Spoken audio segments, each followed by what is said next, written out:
الحمد لله رب العالمين والصلاة والسلام على سيد المرسلين وعلى آله وأصحابه أجمعين أما بعد فقد قال الله تعالى في القرآن العظيم وفي الفرقان المجيد فأعوذ بالله من الشيطان الرجيم بسم الله الرحمن الرحيم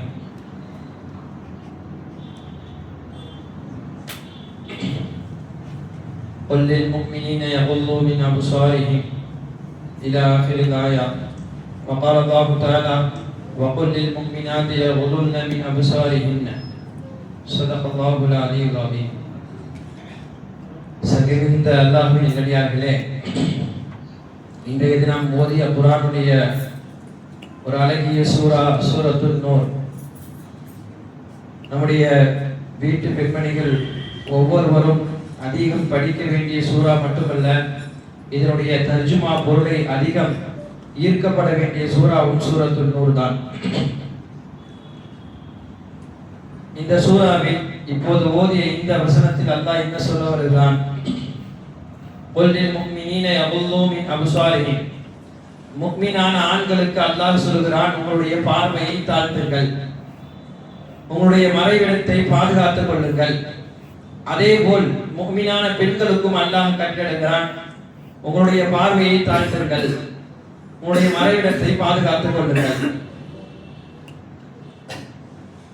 ஒரு மனிதனுடைய உச்சகட்ட ஒழுக்கத்தை அல்லாஹ் இந்த ஆயத்திலே வெளிப்படுத்தி கொண்டு வருகிறார். உண்மையில் கண்கள் என்பது மனிதனுடைய பாதுகாப்பிலும் சரி, மனிதனை சீர்கட்டிருப்பதிலும் சரி, கண்கள் அது முதலிடத்திலே இருக்கிறது.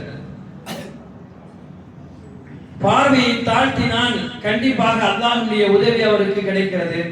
அதே நேரத்தில் அவன் பார்வையுடைய விஷயத்தில் அசட்டையாக இருக்கும் பொழுது அல்லாஹ்வுடைய உதவியை விட்டும் அவன் வெளியே போய் சென்று விடுகிறான். குர்ஆனுடைய இந்த வசனத்தில் அல்லாஹ் பார்வையை தாழ்த்த சொல்கிறான். நமது பார்வையை தாழ்த்துவது ஒரு சாதாரணமான விஷயமாக தெரியலாம். ஆனால் இதற்குள் எத்தனை விளக்கங்களும் தெளிவுகளும் இருப்பது என்பதை கண்களை குறித்து சிந்தித்தால் நமக்கு புலப்படும். எனவே இந்த ஆயத்தினுடைய விளக்கத்தை முதலில் விளங்க வேண்டும் என்று சொன்னால், அல்லாஹ் நமக்கு கண்களை எவ்வளவு பெரிய அருட்கொடையாக கொடுத்திருக்கிறார், அதனுடைய பயன்பாடுகள் என்ன, நமது வாழ்நாளில் கண்கள் இல்லாமல் வாழ்ந்தால் அந்த வாழ்நாள் எப்படி கசந்து கிடக்கும் என்பதையெல்லாம் கொஞ்சம் உணர்ந்த பிறகுதான் இந்த ஆயத்தினுடைய தெளிவை எடுத்து பார்க்கும் பொழுது கண்டிப்பாக கண்கள் அதனுடைய மனிதனுடைய வாழ்வில் எவ்வளவு அத்தியாவசியம் என்பது நமக்கு புரிய வரும்.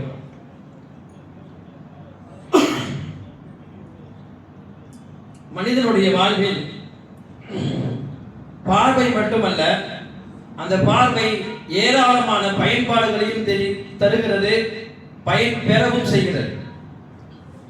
உடல் உறுப்புகளிலே அதிக பயன்பாடுகள் தருவது பார்வைதான். அதே போல உடல் உறுப்புகளிலே அதிக பயன் பெறுவதும் நம் பார்வைகளால் தான். பயன்பாடுகளும் அதிகம், அதன் மூலமாக பயன் பெறுவதும் அதிகம். எனவே அல்லாஹ்விடத்தில் அதனுடைய பயன்பாடுகளை நாம் வாழ்நாளில் எப்படி எடுத்துக்கொள்வது, அதை பயன்படுத்திக் கொண்டு அல்லாஹ்விடத்தில் அந்த கண்களை சுத்தமாக எப்படி எடுத்துச் செல்வதை குறித்து நாம் யோசிக்க கடமைப்பட்டிருக்கிறோம். கண்கள் மனிதனை வழிநடத்தவும் செய்யும், கண்கள் மனிதனை வழிகெடுக்கவும் செய்யும். உதாரணமாக ஒரு கத்தியை போல என்று நாம் நினைத்துக் கொள்ளலாம். ஒரு கத்தி, அதனால் அவன் பழத்தை வெட்டி சுவையாக உண்ணவும் முடியும், அதே கத்தியினால் அவன் அவனையே குத்திக் கொள்ளவும் முடியும். அதுபோல்தான் கண்களினால் அவன் உச்சகட்ட அளவிலே நன்மையை எடுத்து அல்லாஹ்விடத்தில் கொடுக்கவும் முடியும், அதே கண்களினால் அவன் அழிவை சம்பாதித்துக் கொள்ளவும் முடியும். இந்த கண்களை அல்லாஹ் எதை பார்க்க சொல்கிறானோ அதை பார்த்தா அல்லாஹ் பன்மடங்காக நன்மையை மீட்டி கொடுக்கிறான். குர்ஆனை பார்க்கலாம், காபாவை பார்க்கலாம், பெற்றோருடைய முகத்தை பார்க்கலாம். இதற்கெல்லாம் அல்லாஹ் கொடுக்கக்கூடிய நன்மை என்பது அளப்பெரிய நன்மை. அதே கண்களால் தவறான பாதைகளை, தவறான பார்வைகளின் பக்கம் அடியான் கொண்டு போகும் பொழுது அது நரகத்தினுடைய அதலபாலத்தில் மனிதனை கொண்டு போய் விடுகிறது. எனவேதான் பெருமானார் ஸல்லல்லாஹு அலைஹி வஸல்லம் ஹதீஸே குத்ஸி இப்படி சொன்னார்கள். அல்லாஹ் சொல்வதாக ரசூலுல்லாஹி ஸல்லல்லாஹு அலைஹி வஸல்லம் அவர்கள் சொல்லித் தருகிறார்கள், மனிதனுடைய வாழ்வில் அதிக பிரியத்திற்குரிய இரண்டு விஷயத்தை, இரண்டு வஸ்துவை அவனிடமிருந்து அல்லாஹ் எடுத்து விடுகிறான். எடுத்ததுடைய பின்னணியால் அவன் அதை பொருந்திக் கொள்கிறான், பொறுமையாக இருக்கிறான். இப்படி பொறுமையாக இருக்கக்கூடிய மனிதனுக்கு அல்லாஹ் சுவனத்தை பொறுப்பேற்றுக் கொள்கிறான். ரெண்டு விஷயத்தை, ரெண்டு வஸ்துவை அல்லாஹ் எடுக்கிறான். எடுத்த பிறகு அவன் அதற்காக புலம்பவில்லை, புலம்பாமல் அதை பொறுமையாக ஏற்கிறான். பொறுமையாக ஏற்றவனுக்கு அல்லாஹ் தஆலா சுவனத்தை பொறுப்பெடுத்துக் கொள்கிறான் என்று சொல்லும் பொழுதுதான் சஹாபாக்கள் கேட்டார்கள், யார் ரசூலுல்லாஹ், அந்த ரெண்டு வஸ்து என்ன என்று கேட்கும் பொழுது பெருமானார் சொன்ன வார்த்தை தான் அல்லாஹ் கொடுத்த இரண்டு கண்கள் என்று சொன்னார்கள். இப்ப கண்களுடைய வாக்கியமும் கண்களை குறித்து அல்லாஹ் பேசுவதும் கண்கள் நம்முடைய வாழ்வில் எவ்வளவு அருள்பாக்கியமாக வருகிறது என்பதை எல்லாம் நாம் கொஞ்சம் விளங்க வேண்டியிருக்கிறது. மறுமையிலே 500 வருடங்கள் அதிக நன்மைகளை செய்தவர் வணக்கசாலியை கொண்டு வந்து நிறுத்தப்படும். அவருடைய அமலை பற்றி அல்லாஹ் கேட்க மாட்டான். அல்லாஹுக்கு அனைத்தும் தெரியும். அவன் சுவனவாசி என்று அல்லாஹும் சொல்லிவிடுவான். ஆனால் அவன் என்ன கேட்கிறான் என்றால், யா அல்லாஹ், எனது அமலை குறித்து கொஞ்சம் பார்க்கலாமே, நான் எவ்வளவு அமல் செய்திருக்கிறேன் என்று எடுத்து பார்க்கலாமே என்று அவனே முன் வந்து சொல்லும் பொழுது அல்லாஹ் தஆலா உனது அத்தனை அமல்களையும் ஒரு தராசில் வைக்க வேண்டும், உனது 2 கண்களையும் இன்னொரு தராசில் வைக்க வேண்டும் என்று கட்டளையிடுகிறான். இது எதில் கூட போகிறதோ, நீ அமல்கள் கூட இருந்தால் சுவனம் போக வேண்டும், இல்லை என்றால் நரகம் போவதற்கு ஒரு சம்மதமா என்று கேட்ட பட்சத்தில் கண்டிப்பாக அவனுடைய கடைசி நேரம் வந்தது எப்படி என்றால் அவனுடைய கண்கள் கனத்தால் தாழ்ந்து விடுகிறது. ஒன்றும் சொல்லாமல் அல்லாஹ்விடத்திலே மன்னிப்பு கேட்டு சுவனத்திற்கு போகிறார். அல்லாஹ் கொடுத்த அவ்வளவு பெரிய அருட்கொடை என்பது இந்த கண்கள். கண்களை நமது ஒரு பார்வையில் சாதாரணமாக நினைக்கிறோம். எழுதுகிறார்கள், உலக டாக்டர்கள் எல்லாம் சேர்ந்து வகுத்து கொடுத்த ஒரு பார்வை தான் என்னவென்றால், மனிதனுடைய கண்கள் 2 மில்லியன் அளவுக்கு சுருக்கமாக இருக்கக்கூடிய தசைகளை அறிகிறது. 10 மில்லியன் அளவுக்கு நிறங்களை வேறுபாட்டு கொடுக்கக்கூடிய ஆற்றல் கொண்டதாக மனிதனுடைய பார்வை இருக்கிறது. இன்னைக்கு ஒரு செல்போன் வந்துருச்சுன்னா முதல்ல அதோடைய கேமராவை பத்தி பார்க்கிறோம், எத்தனை மெகா பிக்சர் என்று பார்க்கிறோம்.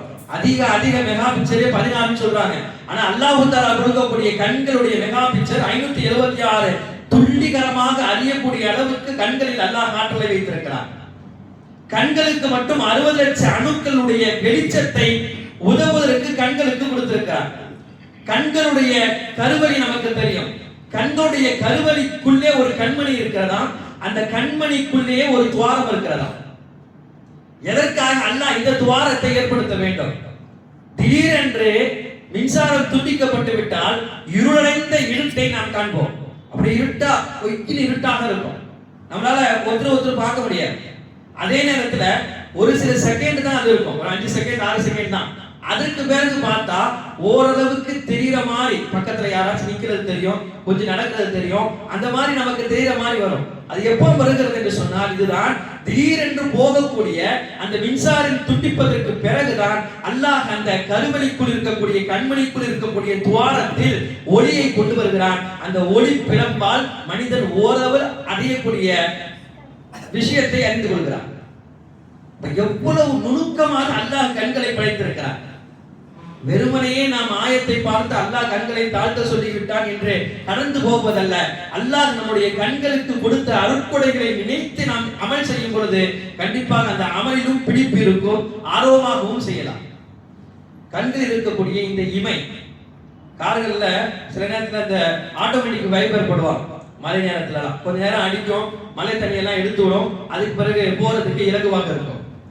ஆனால் அல்லாஹ் ஆட்டோமேட்டிக்காக இந்த கண் துடிப்பை வைத்திருக்கிறார்.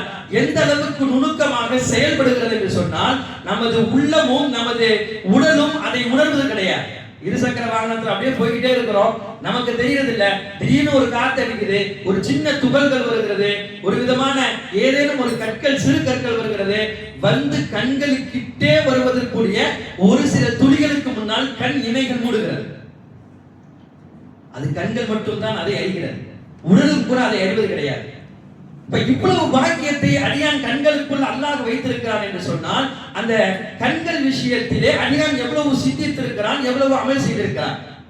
சில இபாதத்துக்கெல்லாம் சில அருட்கொடைகள் எல்லாம் இருக்குது, நம்மள்ட்ட அல்லாஹ் அது சர்வசாதாரணமா கொடுத்ததுனால அந்த அருட்கொடையுடைய மதிப்பும் மரியாதையும் நமக்கு தெரியாமலே போயிடுச்சு. அதுல மிகப்பெரிய ஒன்றுதான் கண். நம்ம யோசிச்சு பார்க்கலாம், ஒரு நாளைக்கு ஒரு மணி நேரம் கண்ணை மூடிக்கிட்டு தூங்காம, அதுக்கு தூங்கிடக்கூடாது, கண்ணை மூடிக்கிட்டு நடந்து சொல்வதோ பிரயாணம் செய்வதோ முடியுமா, சாத்தியமா என்று யோசித்து பார்க்கலாம். ஒரு நாள் செய்து பார்க்கலாமே. எவ்வளவு கஷ்டம் தெரியுமா? அவ்வளவு கஷ்டத்திற்குள் ஆழ்த்தப்படுகிறார்கள் கண் இல்லாதவர்கள். ஆனால் அல்லாஹ் நமக்கு அந்த கண்களை கொடுத்திருக்கிறான் என்றால், அந்த இமையை கொடுத்திருக்கிறான் என்றால், அதை குறித்து கேள்வி கேட்கப்படும். நாம் அதற்கு சரியாக கண்களை பயன்படுத்த வேண்டும். கண் இமையை பற்றி சொன்னேன். சில நேரங்களில் அது போன்ற கண்களை எடுக்கப்படும் பொழுதுதான் கண்கள் கொடுத்த பாக்கியம் என்னவென்று நமக்கு புரிகிறது. மேலை நாடுகளில் ஒரு குழந்தை பிறந்தது, கண் இல்லாமல் பிறந்தது. அதற்கு எப்படியாவது கண் பொருத்த வேண்டும் என்பதற்காக டாக்டர்கள் எல்லாம் சேர்ந்து தொடையில் இருக்கக்கூடிய தசையை எடுத்து கண்களில் பொருத்தினார்கள். கண்களையும் பொருத்தி விட்டார்கள். எல்லாம் முடிஞ்சு விட்டது, ஆபரேஷன் முடிஞ்சிருச்சு. இப்போ அந்த கண்களை திறந்து வைக்கும் பொழுது கண்களை திறந்து பார்த்தால் கண்கள் திறந்தே இருக்கிறது, மூடுனா கண்கள் மூடிக்கொண்டே இருக்கிறது. என்ன இல்லை, அந்த கண்களில் துடிப்பு இல்லை. எல்லாம் சேர்ந்தாலும் கூட கண்களுடைய துடிப்பை அல்லாஹ் மட்டும் தான் கொடுக்கிறார். கண்களுடைய துடிப்பை கொடுக்கக்கூடிய அவ்வளவு பெரிய சக்தியை அல்லாஹ் வைத்திருக்கிறான், வேற யாராலையும் கொடுக்க முடியவில்லை. எனவே கண்களை அல்லாஹ் இவ்வளவு பார்த்து பார்த்து நமக்கு கொடுத்திருக்கிறான் என்றால் நாம் யோசிக்க வேண்டும், இந்த கண்களுக்கு பகரமாக நாம் என்ன அல்லாஹ்வுக்காக செய்ய இருக்கிறோம். மனிதனுடைய உடலுடைய அழகிலேயே ஆக பெரும் ஒரு 70% சொல்ல போனால் பெரும் அழகு என்பது முகம்தான். அந்த முகத்தை தாங்கி பிடிக்கக்கூடிய அழகே கண்கள் தான். எனவேதான் அல்லாஹ் தஆலா குர்ஆனிலே கொண்டு வந்து உங்களுக்கு சுவனப் பெண்களை நான் கொடுக்கிறேன் என்று சொல்லும் பொழுது சாதாரணமாக சொல்ல மாட்டான், ஹூருல் ஈனை கொடுக்கிறேன் என்று சொல்வான். அல்லாஹ் சொல்லும் பொழுதே அந்த பெண்களுக்கு எப்படி பெயர் வைக்கிறான், அவர்கள் கண் அழகிகள் என்று பெயர் வைக்கிறான். இப்போ ஒரு உடலிலே அதிக அழகு கொண்டது என்பது கண் மட்டும்தான். எனவேதான் அல்லாஹ் அந்த கண்களை தாழ்த்த வேண்டும் என்று சொல்கிறான். அந்நிய பெண்களை கண்கள் வைத்து நேராக பேச வேண்டாம் என்று சொல்கிறான். காரணம், கண்ணுடைய அழகு என்பது அவனை மயக்கிவிடும், கண்ணுடைய அழகு என்பது அவனை ஈர்த்துவிடும் என்பதனால் அல்லாஹ் இதை சொல்கிறான். கண்கள் மனிதனுடைய மிகப்பெரிய மன கண்ணாடிகள். நம்ம எதையுமே சொல்ல வேண்டும் என்று தேவையில்லை. எதையாச்சும் நம்ம யோசிச்சுட்டு இருந்தோம்னா அவரே சொல்லுவாரு, நீங்க ரொம்ப யோசிக்கிறீங்க, ஏதோ எதிர்பார்த்திருக்கீங்க, இதையெல்லாம் எப்படி கண்டுபிடிப்பார் தெரியுமா? கண்களை பார்த்தே கண்டுபிடிச்சிருவார். சொல்லுவார், நீங்க எல்லாம் பேசணும் தேவையில்லை, உங்க கண்ணை பார்த்தாலே தெரியுதுன்னு சொல்லுவாங்க. அப்ப எப்படி என்றால் கண்கள் அதை காட்டி கொடுக்கிறது. சோகத்தினுடைய பல வடிகால்களாகவும் கண்கள் இருக்கிறது. எவ்வளவு கவலை, எவ்வளவு சோகம் வருகிறதோ அந்த சோகத்தை எல்லாம் அவன் விட்டு ஒழிக்க வேண்டும் என்று சொன்னால் கண்டிப்பாக அழ வேண்டும்.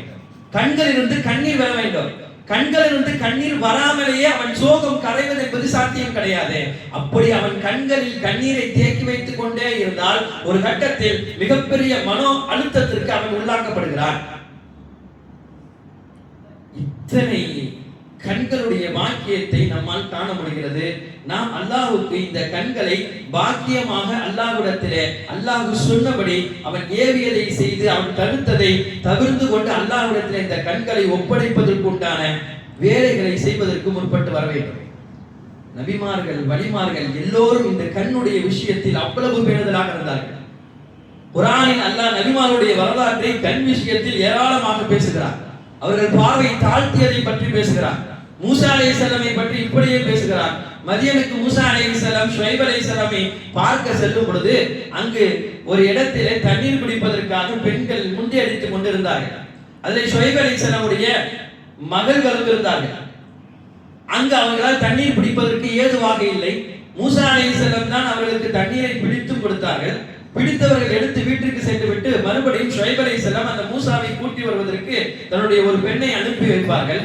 அவர்கள் அவர்கள் வருவதை கூட அல்லாஹ் குர்ஆனில் அழகாக சொல்வான், வெட்கித்தவர்களாக நன்னடத்தையுடன் நயமாக அவர்கள் நடந்து வருவார்கள் என்று சொல்கிறார். மூசா அலைஹிஸ்ஸலாமை அவர்கள் கூப்பிடும் பொழுது மூசா அலைஹிஸ்ஸலாம் அவர்கள் வர வேண்டும் என்று சொன்னால் இந்த பெண் முன்னால் போக வேண்டும். வழி தெரியாத மூசா அலைஹிஸ்ஸலாமுக்கு பின்னால் மூசா அலைஹிஸ்ஸலாம் போக வேண்டும். இது மாதிரியான தருணத்தில் தான் மூசா அலைஹிஸ்ஸலாம் அங்கு சொன்னார்கள், எந்த பெண்ணின் பின்னால் போனால் அவர் அழகை பார்த்து கவருவதற்கு அதிக வாய்ப்பு இருக்கிறது என்பதனால் அந்த பெண்ணுக்கு மூசா அலைஹிஸ்ஸலாம் சொன்னாங்களா, நீங்க ஏன் பின்னாடி வாங்க, ஏன் பின்னாடி வாங்க. அப்ப எப்படி வழிகாட்டுறது என்றால் சொன்னால், கீழே இருக்கக்கூடிய சின்ன சின்ன பொடிக்கற்களை எடுத்துக்கொண்டு அந்த பொடிக்கற்களை நான் போகக்கூடிய முந்திய பாதையில் வலது பக்கமா போட்டீங்கன்னா வலது பக்கம் போறேன், இடது பக்கமா போட்டா இடது பக்கமா போறேன் என்று சொல்லி ஒரு சின்ன ஒரு விஷயத்திலும் கூட பெண்களின் மயக்கத்தில் சிக்கிவிடக் கூடாது என்பதற்கு நபிமார்கள் மிக பேணுதலாக இருந்திருக்கிறார்கள். இதுதான் பெருமானார் ஸல்லல்லாஹு அலைஹி வஸல்லம் சொல்வார்கள், நீங்கள் அந்நிய பெண்ணை பார்க்கக்கூடிய இந்த பார்வை என்பது தவறான பார்வையாக இரண்டாவது முறை மாறிவிடும். முதல் பார்வை என்பது அது யதார்த்த பார்வை, அது குற்றப்பிடிக்கப்பட மாட்டாது. ஆனால் இரண்டாவது பார்வை என்பது அது குற்றப்பிடிக்கப்படும். அதை பற்றி அல்லாஹ் கேள்வி கேட்பான். ஏன்னா ஒரு பேருந்துல ஏறணும்னா ஒரே தாழ்வா முகத்தை நம்ம நிமிர்ந்து பார்க்க கூடாது என்பதற்காக கண்களை தாழ்த்தி கொண்டே செல்ல முடியாது. இப்ப பக்கத்துல ஒரு ஆள் உட்கார்ந்து இருக்காங்க, ஒரு சீட்டு காலியா இருக்காங்கன்னா யாருனாச்சும் பார்க்க முடியும். அப்ப பார்க்க வேண்டும் என்ற தருணம் ஏற்படும் பொழுது அங்க ஒரு பெண் இருக்கிறாங்க, நம்ம பார்த்துட்டோம்னா அது முதல் பார்வை, அது குற்றம் அல்ல. ஆனால் அதை மீட்டி மீட்டி பார்க்கும் பொழுதுதான் அவன் அங்கு குற்றம் பிடிக்கப்படுகிறான் என்றார்கள் பெருமானார் ஸல்லல்லாஹு அலைஹி வஸல்லம். இந்த கண்கள் விஷயத்தில் நாம் யோசிக்க கடமைப்பட்டிருக்கிறோம். இந்த கண்கள் விஷயத்தில் யார் தன்னை பாதுகாத்துக் கொள்கிறார்களோ வாழ்நாள் முழுவதும் அல்லாஹ் அவர்களை பாதுகாக்கிறார். பல எதிர்பார்க்காத உதவிகளை அல்லாஹ் அவருக்கு செய்கிறார். பல நபிமாருடைய வரலாறு குர்ஆனில் இதற்குள் சான்றாக இருக்குது. வேற எந்த பெரும்பாவத்திற்குள்ளே போக வேண்டாம். கண்கள் என்ற தலைப்பின் கீழ் எடுத்து குர்ஆனுக்குள் அலசி ஆராய்ந்து பார்த்தால் பல நபிமாருடைய வரலாறு வந்து அப்படியே இருக்கும். மூசா அலைஹிஸ்ஸலாமை பற்றி சொன்னேன். யூசுப் அலைஹிஸ்ஸலாமை பற்றி அல்லாஹ் சொல்கிறார். அந்த பெண்ணால் அந்த யூசுப் அலைஹிஸ்ஸலாம் ஈர்க்கப்படுகிறார்கள். எப்படியாவது யூசுப் அலைஹிஸ்ஸலாம் அடைய வேண்டும் என்று அந்த பெண் துடிதுடித்துக் கொண்டிருக்கிறார். 2-3 அறைகளுக்கு பின்னால் யூசுப் அலைஹிஸ்ஸலாமை கொண்டு வந்து விட்டார். இப்ப யூசுப் அலைஹிஸ்ஸலாம் வெளியே போகணும்னு சொன்னா 3 ரூமை தாண்டி தான் யூசுப் அலைஹிஸ்ஸலாம் வெளியே போகணும். இது மாதிரியான அந்த சூழ்நிலையில் யூசுப் அலைஹிஸ்ஸலாமை இந்த பெண் துரத்தி வருகிறார். யூசுப் அலைஹிஸ்ஸலாம் எப்படியாவது தப்பிக்க வேண்டும் என்று சொல்லி கதவுக்கு அருகிலே ஓடி செல்கிறார்கள். அந்த தாளிடப்பட்ட தாப்பாலை திறந்தாலும் கூட அந்த பெண் யூசுப் அலைஹிஸ்ஸலாமை பிடித்து விடுவார். இந்த கட்டத்தில் தான் அந்த ஆயத்திற்கு முஃபஸ்ஸிரீன்கள் எழுதி தருகிறார்கள், தாளிடப்பட்ட தாப்பாலை யூசுப் அலைஹிஸ்ஸலாம் திறக்கவில்லை, அல்லாஹ் அவர்களுக்கு திறந்து விட்டான். அதற்கிட்ட போன பிறகு தானாக தாளிடப்பட்ட தாப்பால் திறந்தது. யூசுப் அலைஹிஸ்ஸலாம் முதல் அறையிலிருந்து வெளியேறினார்கள். அடுத்த அறையிலும் தாளிடப்பட்டிருந்தது, அடுத்த அறையிலும் திறக்கப்பட்டது. 3வது கட்டம் கடைசியாக அந்த மெயின் கேட்ல போகக்கூடிய நிலையில் அது திறக்கப்பட்ட பொழுதுதான் அந்த பெண்ணுடைய கணவர் அங்கு வந்து நின்றார். இது மாதிரியான உதவிகளை அல்லாஹ் எப்போது செய்கிறான் என்று சொன்னால், கண்களை விட்டு பாதுகாக்கப்பட வேண்டும் என்று நினைப்பவர்களுக்கு கண்டிப்பாக இக்கட்டான சூழ்நிலையில் அல்லாஹ்வே உதவி செய்கிறார். மறைவான உதவியை பாவங்களை விட்டும் தவிர்த்து கொள்ளும் பொழுது அல்லாஹ் ஏற்படுத்துகிறார். பிரபலியமாக நாம் ஒரு சம்பவம் கேள்விப்பட்டிருக்கலாம். ஒரு குகையிலே 3 மனிதர்கள் அகப்பட்டுக் கொள்வார்கள். உள்ள போன பிறகு அந்த குகையில திடீர்னு ஒரு பெரிய பாலம் வந்து குகையினுடைய அந்த என்ட்ரன்ஸை அடைச்சிடும். 3 பேரான வெளியே போக முடியல. அப்ப 3 பேரும் பேசிக் கொள்கிறார்கள், நம்முடைய வாழ்நாளில் ஏதாவது ஒரு நல்ல விஷயத்தை செய்திருப்போமே, அதை வச்சு அல்லாஹ்ட்ட துஆ செய்வோம். நமக்கு மத்தியில சொல்லிக்க வேணாம், அல்லாஹ்வுக்கும் நமக்கும் மத்தியில இருக்கக்கூடிய அந்த நல்ல விஷயத்தை வைத்து துஆ செய்யலாம். செய்தால் இந்த பாறை திறப்பதற்குண்டான வாய்ப்பு ஏற்படும் என்று சொல்லி முதலில் ஒருவர் துஆ செய்கிறார். சுருக்கமாக சொல்லலாம், முதலில் ஒருவர் துஆ செய்கிறார். அவர் வயதுமுதிர்ந்த பெற்றோர்களை வைத்திருக்கிறார். அவர் நீண்ட நேரம் நெடுங்காடுக்குள்ளே சென்று வீட்டுக்கு திரும்பும் பொழுது மிக விரைவில் திரும்ப முடியாது, நடுச்சாமம் சில நேரங்களில் ஆகும். அப்படி திரும்பும் பொழுதுதான் அவருடைய பெற்றோருக்கு பால் எடுத்து வந்து கொடுத்து அந்த பெற்றோர்கள் அந்த பாலை குடித்து விட்டு உறங்குவார்கள். ஒரு நேரம் இல்ல, ஒரு நேரம் நடுநிசையாகக்கூடிய நேரமாக கூட ஆகிவிடலாம். அப்படித்தான் ஒரு நேரம் நடுநிசையான ஆகக்கூடிய நேரத்திலே அவர் திரும்பும் பொழுது பெற்றோர்கள் உறங்கி விடுகிறார்கள். என்ன செய்வது? பெற்றோரை எழுப்புவதற்கும் அவருக்கு மனம் வரவில்லை, தான் போய் தூங்குவதற்கும் மனம் வரவில்லை.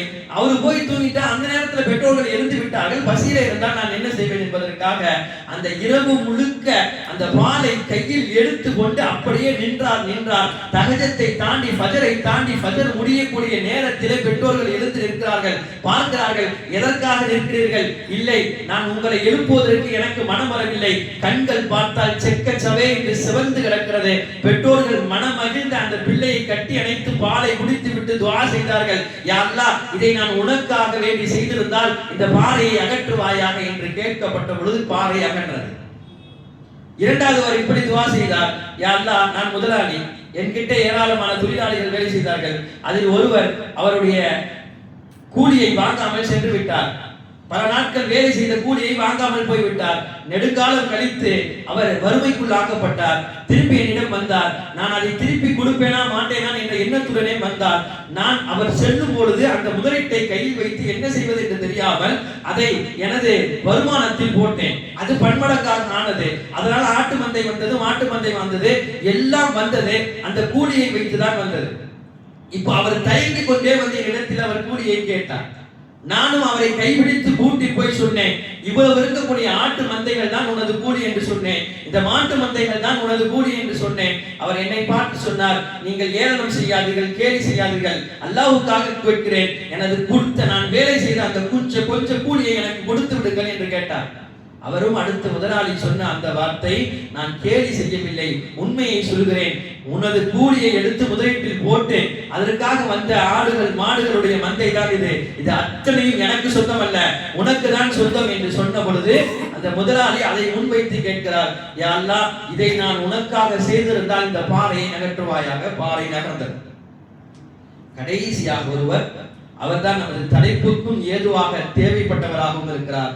அவர் தனது தெரிந்த ஒரு சொந்தக்காரர் பெண்ணிடம் ஆசைப்பட்டார். அந்த பெண்ணும் மிகப்பெரிய வறுமைக்குள்ளாக இருந்ததினால் வேறு வழி இல்லாமல் அந்த காசுக்காக வேண்டி அவரிடம் வருவதற்கு முற்பட்டாள். ஒரு கணத்தில் எல்லாம் முடிந்து விட்டது, எல்லா ஏற்பாடுகளும் ஆகிவிட்டது, காசுக்காக அந்த பெண்ணும் தயாராகிவிட்டால் வேறு வழி இல்லாமல் இவரும் இவருடைய ஆசையை தீர்ப்பதற்கும் தயாராகிவிட்டால் சரியான நேரம் என்பதை பயன்படுத்தி கொண்டு விட்டு தாளிடப்பட்ட தாப்பால் எல்லாம் சரியாகிவிட்டது. கடைசி தருணமாக அந்த பெண் சொன்னால், தஅபுதுல்லாஹ் இத்தகில்லாஹ், நீங்கள் அல்லாஹ்வை வணங்குகிறீர்கள், அல்லாஹ்வை பயந்து கொள்ளுங்கள் என்று சொன்ன ஒற்றை வார்த்தை படுத்திருந்தவர் அஞ்சு கொண்டு அந்த இடத்திலிருந்து எழுந்து சொன்னார், நான் அல்லாஹ்வை பயப்படுகிறேன் என்று சொல்லி அந்த பெண்ணை தொடக்கூட செய்யாமல் அந்த இடத்தை விட்டு வெளியேறி போனார். அவர் சொன்னார், நான் உனக்காக வேண்டிய அல்லாஹ் இதை செய்திருந்தால் இந்த பாறை அகற்றுவாயாக. பாறை முழுமையாக அகன்றது. 3 பேரும் வெளியே போனார்கள். வாழ்நாட்டில் ஏதாவது ஒரு மறைவான அமல், அதிலும் குறிப்பாக நம்முடைய பாவத்தை விட்டொழிக்கக்கூடிய அமலை செய்யும் பொழுது அதை அல்லாஹ் வரவேற்கிறார். அந்த துஆவின் மூலமாக அல்லாஹ் அந்த துஆவுக்கு பதிலளிக்கிறார். உலகத்தில் எவ்வளவோ பெரிய பெரிய ஷேக்மார்களுடைய சகவாசத்தில் நாம் ஈடுபடுவோம். அவங்க இறைநேசர்கள் என்று அவர்களை போய் பார்ப்போம். ஏதாவது தஸ்பீஹாத்துகள் சொல்வார்கள் என்று சொல்லி திக்ருகள் செய்யலாம் என்று சொல்லி பார்ப்போம். உலகத்துடைய உண்மையான ஷேக்மார்கள் எல்லோரும் நீங்கள் போய் அவரிடத்திலே சகவாசம் வைத்துக் கொண்டால் அவர்கள் முதலில் சொல்லக்கூடிய முதல் வார்த்தை குர்ஆனுடைய இந்த வசனம் தான். என்ன? உங்களுடைய பார்வையை நீங்கள் தாழ்த்திக் கொள்ளுங்கள், அடுத்த கட்டத்தில் உங்களுக்கு தஸ்பீஹாத்துகளை சொல்லித் தருகிறேன். பாவங்கள் விட்டொழித்த பிறகுதான் அமலையை தொடங்குகிறார்கள். பாவங்களை வைத்துக் கொண்டு அமல்கள் செய்தால் அமல்களிலே ருசி இருக்காது, அமல்கள் அல்லாஹ்விடத்திலே உயிரோட்டமாக ஆகாது. எனவே முதல் கட்டம் அனைத்து ஷேக்மார்களும் ஒரு இடத்திலே ஒன்று சேர்ந்து சொல்லக்கூடிய வார்த்தை என்பது குர்ஆனுடைய இந்த வசனம், பார்வையை தாழ்த்துங்கள், பார்வையை தாழ்த்திய பிறகு வந்து சொல்லுங்கள், அடுத்து தஸ்பீஹாத்துகளை தொடரலாம். பெரிய ஷேக் இறைநேசர் இருந்தார். அவரை எப்போதுமே விருந்துக்காக வேண்டி அழைத்து செல்வார்கள். அந்த நேரத்தில் அவர் தனது மாணவர்களுக்கு இந்த பார்வை தாழ்த்துதல் விஷயமாக பாடம் நடத்தி கொண்டிருந்தார். அப்ப சொன்னாரு, அல்லாஹ் இந்த குர்ஆன்ல இந்த வசனத்துல இப்படி சொல்றான், அதனால நம்ம பார்வையை தாழ்த்தி கொண்டு தெருக்கை நடக்க வேண்டும், முடிந்த அளவுக்கு பெண்களுடைய பகுதிக்கு போகாமல் இருப்பதற்கு நம்மை நாம் பேருதலாக ஆக்கிக் கொள்ள வேண்டும் என்றெல்லாம் சொல்லிக் கொண்டிருக்கிறார். பாடம் முடிந்தது. அந்த ஷேகை விருந்துக்கு அழைப்பதற்காக ஒருவர் வருகிறார். ஒரு சீடரை கூட்டிக் கொண்டு அந்த விருந்துக்கு போகிறார். விருந்து முடிந்தது. விருந்து முடித்து வெளியே வரும் பொழுது வந்த சீடர் சொன்னார், நீங்கள் நடத்திய பாடம் ஒரு மாதிரியாக இருந்தது, ஆனால் அந்த வீட்டில் நீங்கள் நடந்து கொண்டது வேறு மாதிரியாக இருந்தது. என்ன? நீங்கள் பெண்கள் பகுதிக்கு போக வேண்டாம் என்று சொன்னீர்கள், ஆனால் உணவு அருந்திய பிறகு கை கழுவுவதற்காக ஒரு பெண் உங்களுக்கு தண்ணீர் ஊற்றினால் நான் பார்த்தேன். நீங்களும் என்ன நினைத்தது என்றே தெரியாமல், யார் இருக்கிறா என்றே தெரியாமல் கை கழுவி விட்டு வந்து விட்டீர்களே, இது முறைக்கு மாற்றமாக இருக்கிறது என்று சொல்லும் பொழுது அந்த இறைநேசர் சொன்னாராம், அந்த வீட்டில் நான் 15 ஆண்டு காலம் உணவருந்துகிறேன், ஆனால் ஒரு பெண் தான் தண்ணீர் ஊற்றுகிறாள் என்பதை நீ சொல்லிதான் எனக்கு தெரியும் என்று சொல்வார்கள். பார்வை பேணுதலை பற்றி வழிமார்கள் சொல்லி தருகிறார்கள். அல்லாஹ் குர்ஆன்ல இன்னொரு ஆயத்தில் எப்படி சொல்கிறார், வலா தக்ரபு ஸினா, நீங்கள் எல்லா மதமும் சொல்லும் நீங்கள் விபச்சாரம் செய்யாதீர்கள் என்று சொல்லும். ஆனா அல்லாஹ் விபச்சாரம் செய்யாதீர்கள் சொல்லல, வலா தக்ரபு ஸினா, நீங்கள் விபச்சாரத்தை பக்கம் நெருங்க கூட செய்யாதீர்கள் என்று சொல்கிறார். இதற்கு தான் ஆயத்தில் முஃபஸ்ஸிர்கள் சொல்வார்கள், அல்லாஹ் நெருங்க கூடாதுன்னு சொல்றானே அப்படின்னா என்ன அர்த்தம்? போய் பார்த்துட்டு வர்றதா? இல்லை, நெருங்க கூடாது என்றால் விபச்சாரம் தோன்றும் இடம் என்பது பார்வை, பார்வையை தாழ்த்தினால் நெருங்கக்கூடாது என்பதற்கு அர்த்தமாக ஆகி போகும். எனவே இந்த பார்வை தாழ்த்துவது விஷயத்தில் ஆண்களும் சரி பெண்களும் சரி இருசாருக்கும் சமமான சட்டம். இதுல ஆண்கள் அதிகம் பெண்கள் குறைவு என்றோ, பெண்கள் அதிகம் ஆண்கள் குறைவோ என்று சட்டமே கிடையாது. குறிப்பாக சொல்ல போனால் ஆண்கள் சரியாக இருக்கும் பொழுது அவர்களுக்கு ஏற்ற பெண்களை அல்லாஹ் ஆக்குகிறார். குர்ஆனுடைய வசனம், அத்தய்யிபாத்து லித்தய்யிபின வத்தய்யிபூன லித்தய்யிபா, கணவன்மார்கள் நன்றாக இருந்தார்களாம் அவருக்கு ஏற்ற ஜோடிகளாக அல்லாஹ் மனைவியை ஆக்குகிறார். மனைவி சரியாக இருந்தால் அதற்கு ஏற்ற ஜோடியாக கணவன்களை அல்லாஹ் ஆக்குகிறார். எந்த விதமான தவறான செயல்களுக்கும் இருவரும் போகாதபடி அல்லாஹ் அந்த ஜோடிகளை ஒன்றாக ஆக்குகிறார். ஒருவர் இருவரும் சரியாக இருந்தார். நமக்கு தெரியும், குர்ஆன்ல ஆயிஷா ரலியல்லாஹு அன்ஹா மீது இட்டு கட்டப்பட்டுச்சு. தவறான முறையில் இட்டு கட்டப்பட்டது முனாஃபிகளின் மூலமாக. அப்போது அந்த இடத்தில் ஆயிஷா ரலியல்லாஹு அன்ஹா இதை செய்திருப்பார்கள் போலும் என்று பல சஹாபாக்கள் கூட எண்ணுவதற்கு முற்பட்டு வந்து விட்டார்கள். பெருமானார் ஸல்லல்லாஹு அலைஹி வஸல்லம் அவர்களே தடுமாறி போய் நின்று விட்டார்கள். அந்த அளவுக்கு பேச்சு நெருப்பாக மதீனா முழுக்க பரவப்பட்டது. எல்லாரும் அதை பற்றி பேசக்கூடிய நேரத்தில் இருந்தார்கள். அல்லாஹ் தஆலா ஆயிஷா ரலியல்லாஹு அன்ஹா பத்திரத்தின் மீது ஒரு 10 ஆயத்துக்களை இறக்கி சொல்கிறார். ஆனால் அதற்கு முன்னால் பெருமானார் ஸல்லல்லாஹு அலைஹி வஸல்லம் அவரிடம் உமர் ரலியல்லாஹு அன்ஹு பேசிய ஒரு உரையாடலை சொல்லித் தருகிறார்கள். உமர் ரலியல்லாஹு அன்ஹு சொன்னார்களாம், யா ரசூலுல்லாஹ், நீங்கள் ரொம்ப தடுமாற்றத்தில் இருக்கிறீர்கள், நீங்கள் பயத்தில் இருக்கிறீர்கள், நீங்கள் பயப்பட வேண்டாம். அல்லாஹ் உங்களை எப்படி படைத்திருக்கிறான் என்றால், நீங்கள் ஜீவித்த காலத்தில் இருக்கும் பொழுதும் ஒரு ஈ கூட உங்களுடைய உடம்பில் உட்கார்ந்து நாங்கள் பார்த்ததில்லை. ஏன்னா ஈ சில நேரங்களில் அசுத்தத்தின் மீது உட்காரும். அசுத்தத்தின் மீது உட்காரக்கூடிய ஈயை கூட அல்லாஹ் உங்கள் மீது உட்காரவில்லை. அப்படிப்பட்ட அல்லாஹ் உங்களுக்கு ஒரு தவறான ஜோடியை ஏற்படுத்தியிருப்பான் என்பதை இந்த உமர் கற்பனையில் கூட நினைத்து பார்க்க மாட்டான். அது நடக்காது நாயகமே, எனவே நீங்கள் தடுமாற வேண்டாம், நீங்கள் சோகமாக இருக்க வேண்டாம் என்று உமர் ரலியல்லாஹு அன்ஹு பெருமானார் ஸல்லல்லாஹு அலைஹி வஸல்லம் தேற்றினார்கள் என்பதை வரலாற்றிலிருந்து படிக்க முடியுது. அதற்கு தக்கவாறு தான் அடுத்து பெருமானார் ஸல்லல்லாஹு அலைஹி வஸல்லம் ஆயிஷா ரலியல்லாஹு அன்ஹாவுடைய பத்தினித்தனத்தின் மீது அல்லாஹ் தஆலா 10 ஆயத்துக்களை இறக்கி உண்மைப்படுத்துகிறார். எனவே இந்த சட்டங்களை குறித்து ஆண்களும் சரி பெண்களும் சரி இருவருக்கும் சமமான சட்டம் என்பது பார்வையை தாழ்த்த வேண்டும். பெருமானார் ஸல்லல்லாஹு அலைஹி வஸல்லம் வீட்ல ஹஜ்ரத் மைமுனா ரலியல்லாஹு அன்ஹு, உம்மு சலமா ரலியல்லாஹு அன்ஹா ரெண்டு பேரும் இருந்தாங்க. ஒரு கண் தெரியாத உம்மு மக்தூம் சஹாபி வருகிறார். பெருமானார் ஸல்லல்லாஹு அலைஹி வஸல்லம் அவர்கள் ரெண்டு பேர்த்தையும் நீங்க உள்ள போங்கன்னு சொல்றாங்க. அப்ப அந்த ரெண்டு பெண்மணிகளும் சொன்னார்கள், பரிசுத்த தாய்மார்கள் சொன்னார்களா, யா ரசூலுல்லாஹ், வரக்கூடியது கண் தெரியாத சஹாபி தானே, அவருக்கு கண் தெரியாதானே எங்களை பார்ப்பாங்க, அவர் கண் தெரியாத சஹாபி, நாங்க எதுக்கு உள்ள போனோம் என்று கேட்கும் பொழுது பெருமானார் ஸல்லல்லாஹு அலைஹி வஸல்லம் அவர்கள் சொல்வார்களாம், அப்ப அம்யாவானி அன்துமா துபுசரானி, அவர்களுக்கு கண் தெரியாது, உங்களுக்கு கண் தெரியும்ல, நீங்க அவர்களை பார்ப்பீர்களே. ரசூலுல்லாஹ்வுடைய இந்த சட்டத்திற்கு சொன்ன வார்த்தையின் கீழ் தான் சட்டம் இருக்கிறார்கள். எப்படி ஆண்கள் பார்வையை தாழ்த்துகிறார்களோ அதுபோல பெண்களும் ஆண்களுடைய பார்வையை விட்டு மறைந்து வாழ வேண்டும். எனவே அல்லாஹ் கொடுத்த கண் என்பது நாம் உலகத்திலே ஈடு செய்ய முடியாத அருட்கொடை. அதுல நான் அல்லாஹ்வுக்கு எனக்கு கண்களை கொடுப்பதற்காக ஏதேனும் நன்றி செலுத்த வேண்டும் என்று நான் நினைத்தேன் என்று சொன்னால் இரண்டு விஷயத்தை கையாள வேண்டும். முதல் விஷயம், பாவத்திலிருந்து எனது கண்களை பாதுகாக்க வேண்டும். இரண்டாவது, நன்மைகளை மட்டும் பார்க்கக்கூடிய கண்களாக எனது கண்களை ஏற்படுத்த வேண்டும். நாம் அப்படி நம்ம கண்களை ஏற்படுத்தினால் வல்ல அல்லாஹ் தஆலா நாளை தினத்திலே இந்த கண்கள் நரகத்திற்கு போவதை விட்டும் தடுப்பான். அதை உடைய பாக்கியத்தை நம் அனைவருக்கும் அல்லாஹ் தந்தருள் புரிவானாக. வாஹிரு தாவானா அல்ஹம்துலில்லாஹி ரப்பில் ஆலமீன்.